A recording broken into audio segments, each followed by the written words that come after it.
Hello everyone, welcome back to our channel.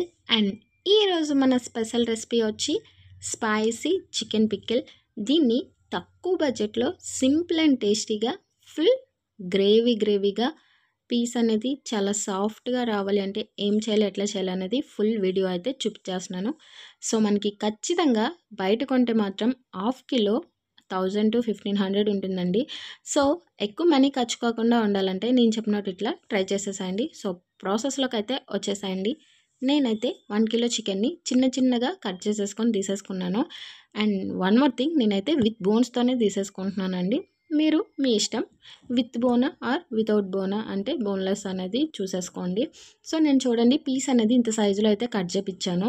And ఇప్పుడు చికెన్ని మంచిగా వాష్ అయితే చేసేసుకొని తీసుకున్నాను. సో దీంట్లోనికి ఇప్పుడు మనం టేస్ట్ కోసం 1 స్పూన్ వరకు సాల్ట్ అండ్ 1 స్పూన్ వరకు పసుపుని యాడ్ చేసి జాగ్రత్తగా నీట్గా కలుపుకోవాలండి, పీసెస్ అన్నింటికి బాగా పట్టేలాగా. సో మనం ఎంత బాగా కలుపుకుంటే ఈ ఇంగ్రీడియంట్స్ అనేవి పీసెస్కి అంత బాగా పడతాయి. సో మనం నీట్ అండ్ క్లీన్గా కలిపేసుకొని ఒక half an hour to 1 hour పాటు మనం చికెన్ అనేది పక్కన పెట్టేసుకోవాలి. ఇప్పుడు స్టవ్ పైన పెద్ద ప్యాన్ పెట్టేసుకొని ప్యాన్లో మనం ముందుగా కలిపి పెట్టుకున్న చికెన్ అయితే వేసేసుకోవాలండి. And one more thing, oil అయితే అస్సలు యాడ్ చేయని అవసరం లేదు.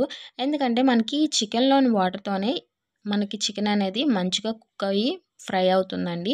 ఇన్ కేస్ మీరు ఆయిల్ యాడ్ చేస్తే ప్రాబ్లం లేదు, బట్ ఏంటంటే పీసెస్ అనేవి మనకి గట్టిగా అయిపోతాయండి. అదే ఈ చికెన్లో ఉన్న వాటర్తోనే మనం బాయిల్ అవనిచ్చి ఫ్రై అవనిస్తే చికెన్ పీసెస్ అనేవి చాలా సాఫ్ట్గా ఉంటాయి. అండ్ చూడండి, మనం 5 మినిట్స్ హై ఫ్లేమ్లో పెట్టి మూత పెట్టేసుకుంటే ఈ వాటర్ అనేది పైకి తేలింది. అండ్ ఇప్పుడు మనం ఫ్లేమ్ అనేది లోకి పెట్టేసుకొని ఇంకొక 10 to 15 మినిట్స్ పాటు మనం ఫ్రై అవనిస్తే సరిపోతుందండి. చూడండి, మనకి చికెన్ అనేది వాటర్ అంతా ఎగిరిపోయి మంచిగా ఫ్రై అయింది అండ్ మంచి కలర్లోకి అయితే వచ్చింది కదా. సో ఇప్పుడు మనం ఈ చికెన్ అయితే పక్కకు తీసేసుకోవాల్సి ఉంటుంది. అండ్ ఈ చికెన్ని పక్కకు తీసేసుకున్న తర్వాత ప్యాన్లో మనం ఆయిల్ అనేది యాడ్ చేసేసుకోవాలండి. మీరు ఆయిల్ ఎక్కువ కావాలి అండ్ పికిల్ అనేది పాడవకుండా ఉండాలి అనుకుంటే నియర్లీ 750 ml to 1 లీటర్ వరకు యాడ్ చేసేసుకోండి. నేనైతే హాఫ్ కిలోనే యాడ్ చేసేసుకుంటున్నాను. మనం మినిమం హాఫ్ కిలో నుంచి 1 లీటర్ వరకు యాడ్ చేసేసుకోవచ్చండి. సో ఇప్పుడు చికెన్ని ఆయిల్లో బాగా ఫ్రై అవ్వనివ్వాలి. అండ్ చూడండి, చికెన్ అనేది ఎంత బాగా ఫ్రై అయితే అంత బాగుంటుంది. అలా అని బాగా ఫ్రై చేసేస్తే పీస్ అనేది గట్టిపడిపోతుంది. మనకి మంచి గోల్డెన్ కలర్లో వచ్చినంత వరకు ఫ్రై చేసేసుకుంటే మనకి చికెన్ టేస్ట్ అనేది అయితే బాగుంటుంది అండ్ చికెన్ కూడా సాఫ్ట్గా మెత్తగా ఉంటుందండి.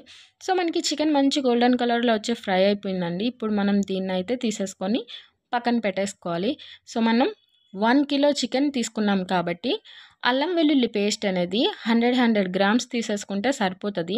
ఇన్కేస్ మీరు స్పైసీనెస్ ఎక్కువ కావాలి అనుకుంటే ఇంకో 50 గ్రామ్స్ ఎక్స్ట్రా పెట్టేసుకోండి. అంటే 150 గ్రామ్స్ అయితే సరిపోతుంది. మొత్తం కిలోకి అయితే పావు కిలో వరకు అల్లం వెల్లుల్లి పేస్ట్ అనేది సరిపోతుందండి. సో ఇప్పుడు చికెన్ అనేది పక్కకు తీసుకున్న తర్వాత ఉన్న ఆయిల్లో మనం అల్లం వెల్లుల్లి పేస్ట్ అనేది వేసేసుకొని బాగా ఫ్రై అవ్వనివ్వాలండి. చక్కగా ఆ పచ్చి వాసన పోయేంత వరకు ఫ్రై అవ్వనిస్తేనే బాగుంటుంది. లేదు ఇన్ కేస్ పచ్చి స్మెల్ పోకుండా మనం చికెన్ అనేది వేసేసుకుంటే చికెన్ అనేది తొందరగా పోతుంది. సో అందుకని చెప్పి మనం అల్లం వెల్లుల్లి పేస్ట్ని బాగా ఫ్రై అవ్వనిచ్చి పచ్చివాసన పోయిన తర్వాత మనం పక్కకు పెట్టేసుకున్న చికెన్ అయితే మళ్ళీ ఆయిల్లో యాడ్ చేసేసుకొని మీకు మీ టేస్ట్ని బట్టి కారం ఎక్కువ కావాలా తక్కువ కావాలా చూసేసుకొని టేస్ట్కి సరిపడా కారం, ఇంకా ఉప్పు, అలాగే జీలకర్ర పొడి, ధనియాల పొడి, ఇంకా చికెన్ మసాలా, అట్లనే పసుపు కూడా ఇంకొంచెం యాడ్ చేసేసుకోండి. అండ్ దీంట్లోనికి మీకు మంచి స్మెల్ అండ్ టేస్ట్ కావాలి అనుకుంటే కొద్దిగా పచ్చికరివేపాకు, అట్లనే 2-3 పచ్చిమిరపకాయలు కూడా కట్ చేసేసుకొని వేసేసుకోవచ్చు. బట్ పచ్చిమిర్చి అనేది బాగా ఫ్రై అవ్వాలి. లేదు అనుకుంటే చికెన్ అనేది తొందరగా పోయే ఛాన్స్ ఉంటుంది. సో అందుకని చెప్పి సో చూడండి, మనం ఇంగ్రీడియంట్స్ అన్నీ యాడ్ చేసిన తర్వాత మనకి వీలైనంత మట్టుకు మంచిగా మిక్స్ చేసేసుకోవాల్సి ఉంటుందండి. సో మనం చికెన్ అనేది ఎంత బాగా మిక్స్ చేసేసుకుంటే ఇంగ్రీడియంట్స్ అనేవి చికెన్కి అంత బాగా పడతాయి.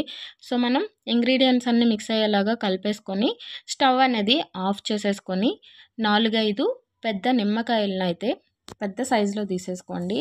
వాటిని రసం అయితే తీసేసుకొని చికెన్లో అయితే యాడ్ చేసేసుకొని మనం స్టవ్ అనేది ఆఫ్ చేసేసుకొని జస్ట్ ఒక హాఫ్ అన్ అవర్ పాటు అట్లా పెట్టేసుకుంటే సరిపోతుందండి. అండ్ మనకి టేస్ట్ అనేది చక్కగా తెలియాలి అనుకుంటే చికెన్ మనం ప్రిపేర్ చేసేసుకున్న తర్వాత 2 డేస్ వెయిట్ చేస్తే సరిపోతుంది. మనకి ఆ పీసెస్ అనేది టేస్ట్ అయితే చాలా బాగా అనిపిస్తాయి. అంతే అండి. సింపుల్ అండ్ టేస్టీగా మన చికెన్ పికిల్ అయితే రెడీ అయిపోయింది. అండ్ బడ్జెట్ విషయానికి వస్తే చికెన్ అనేది 200-220 ఉందండి కిలో. అండ్ అల్లం వెల్లుల్లి అయితే నాకు 40 రూపీస్లో వచ్చింది. అండ్ ఆయిల్ వచ్చేసరికి 1 లీటర్ 148 ఉంది కదా. సో అంతే అండి, తక్కువ బడ్జెట్లో మన చికెన్ పికిల్ అయితే రెడీ.